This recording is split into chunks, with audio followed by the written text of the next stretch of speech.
नाशिक महापालिका निवडणुकीसाठी राजकीय चित्र काय असेल हे आता स्पष्ट होऊ लागले। नाशिकमध्ये भाजपनं जागावाटपामध्ये फारच ताणून धरल्यानं शिवसेना आणि राष्ट्रवादीनं वेगळी वाट चोखळलेली आहे। शिवसेना आणि राष्ट्रवादीनं युती केलेली आहे। नाशिकमध्ये भाजप सत्ताधारी होती, त्यामुळे पुन्हा भाजपला स्वबळावर बहुमत मिळेल असा आत्मविश्वास आहे। शिवसेना आणि राष्ट्रवादीला सोबत घेतल्यानं भाजपची अडचण होणार होती।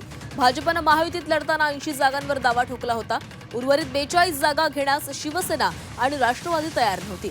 आता शिवसेना आणि राष्ट्रवादीने स्वतःची वेगळी चूल मांडण्याचा निर्णय घेतलाय, त्यामुळे भाजपला सर्वच्या सर्व 122 जागा लढता येणार आहेत। महाविकास आघाडीनं नाशिकमध्ये जोरदार मोर्चे बांधणी केलेली आहे। नाशिकमध्ये शिवसेना उद्धव बाळासाहेब ठाकरे पक्ष आणि मनसे हे मोठ्या भावाच्या भूमिकेमध्ये असतील, तर राष्ट्रवादी शरदचंद्र पवार पक्ष आणि काँग्रेस हे छोट्या भावाच्या भूमिकेमध्ये असण्याची शक्यता आहे।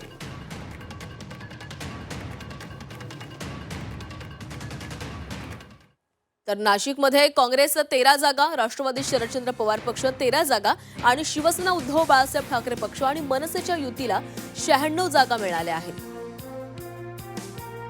चांगल्यापैकी म्हणजे सन्मानजनक जागा आम्हाला देखील काँग्रेसला त्यांनी सोडलेल्या आहेत आणि महाविकास आघाडीच्या माध्यमातून आम्ही ही निवडणूक लढवणार। शरदचंद्र पवार आमचा मित्रपक्ष जे आम्ही आहोत महाविकास आघाडीतले घटक पक्ष, सगळ्यांची चांगली बोलणी झालेली आहे आणि अतिशय चांगल्या पद्धतीने आम्ही आघाडी केलेली आहे।